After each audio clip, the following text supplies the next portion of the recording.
मेरे साथ जयवर्धन यादव हैं, जिन्होंने कुछ देर पहले जदयू की सदस्यता ग्रहण कर ली है। जी हां, राजद का दामन छोड़ जदयू का दामन थाम लिया। सबसे पहले ये बताएं सर, आखिर वजह क्या रही, मुख्य वजह जो आपने राजद छोड़ जदयू का दामन? मुख्य वजह मेरी दल से निराशा रही। जदयू में करीब एक दशक तक निष्ठावान कार्यकर्ता बनकर मैं कार्य करता रहा और लगातार उपेक्षा हुई मेरी, लगातार भावनाओं के साथ खिलवाड़ हुआ। मुख्य वजह मेरी निराशा ही हुई। दल के शीर्ष नेताओं तक मैंने अपनी भावना को पहुंचाना चाहा, लेकिन सुन नहीं पाया, कोई समझ नहीं पाया। गालियां दी गई, मेरे लोगों को धमकी दी गई। दल के जो मूल रूप से सदस्य हैं, जिनको लाया गया है, जिनको पार्टी में प्रोत्साहित किया जाता है, उन लोगों के द्वारा। लेकिन आखिर हमारा दोष क्या था, हमको आज तक समझ में नहीं आया। मुझे खुद सोशल मीडिया पर, व्हाट्सएप ग्रुप पर तरह तरह से लोकसभा चुनाव के बाद लगातार गाली दे दे करके ऐसा लगा कि दल मेरा है ही नहीं, तो दिल भी मेरा यहाँ नहीं लगा। मैंने अपना अलग रास्ता चुन लिया। पार्टियां और भी थी, लेकिन जदयू क्यों? जदयू में जदयू इसलिए चूंकि मुख्यमंत्री श्री नीतीश कुमार जी से, आदरणीय श्री नीतीश कुमार जी से, विकास पुरुष श्री नीतीश कुमार जी से मैं लगातार प्रभावित रहा हूँ। 2015 में महागठबंधन था, राष्ट्रीय जनता दल, जदयू और कांग्रेस का। तभी उन्होंने मेरे विधानसभा क्षेत्र में विकास के माध्यम से कार्यों को आगे बढ़ाया। अनुमंडल अस्पताल, कोर्ट जेल का निर्माण, प्रोजेक्ट बालिका विद्यालय। अब आप ये समझेंगे कि पोस्टमार्टम केवल सदर अस्पतालों में होता है, लेकिन हमारे यहाँ सदर अस्पताल नहीं था। लेकिन तभी हमारे यहाँ पोस्टमार्टम हो रहा है, ये उन्हीं की कृपा से हो रहा है। नहीं तो लाश ले जाकर के हमको 40-40 किलोमीटर दूर जाना पड़ता था, और तब पोस्टमार्टम करा करके, और अगर जाने में देर हो गई 5 बजे के बाद, तो 5 बजे के बाद अगले दिन तक रोक लिया जाता था।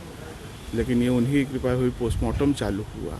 आप करीब 80 सड़कों का निर्माण हुआ मेरे यहाँ GTSNY के माध्यम से। कुछ सड़कों का MMGSY से हुआ, करीब 30 सड़कों का। कुछ सड़कों का मेंटेनेंस एंड रिपेयर हुआ। इसके अलावा लघु सिंचाई की योजनाएं हैं, 3 बड़ी योजनाएं हैं मेरे यहाँ। तो ये सब, और लगातार मैं विपक्ष में भी चला गया, तो विकास की गति रुकी नहीं। अभी भी कुछ मुद्दे हैं मेरे क्षेत्र के, जो मैं उनके सामने आगे चल कर रखूँगा। मुझे भरोसा है, मुझे काम मिलेगा, मेरे लोगों का काम होगा।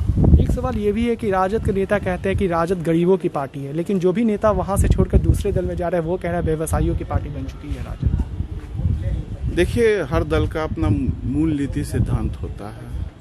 अगर दल में आप वैसे लोगों को प्रोत्साहन दीजिएगा जिनकी कोई राजनीतिक पृष्ठभूमि नहीं रहेगी, आप कहेंगे तो मेरा खुद एक राजनीतिक इतिहास रहा है, लेकिन कम से कम 13 साल तक मैंने खुद को ढाला, खुद को गलाया, तब मुझे पद प्राप्त हुआ।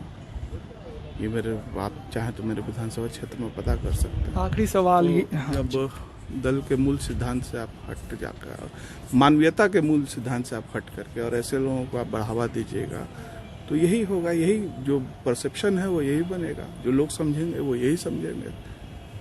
आखिर राजद का नारा समाजवाद का था, लेकिन ऐसे लोग जो कि MLC बनाए जाते हैं अब, मतलब, और MP बनाए जाते हैं, उसमें आप वैसे लोगों की गिनती कीजिए, कैसे लोग हैं जो जिनकी पृष्ठभूमि राजनीतिक है, समाज सेवी है, आपको स्वयं पता चल जाएगा।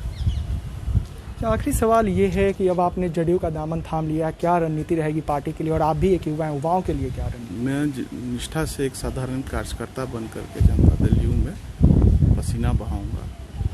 खुद को जो दल की मुझसे अपेक्षा है, जो उन्होंने भरोसा जताया है, विश्वास दिया है मुझे, उसके अनुरूप मैं उतरने की कोशिश करूंगा। मेरी यही कोशिश रहेगी।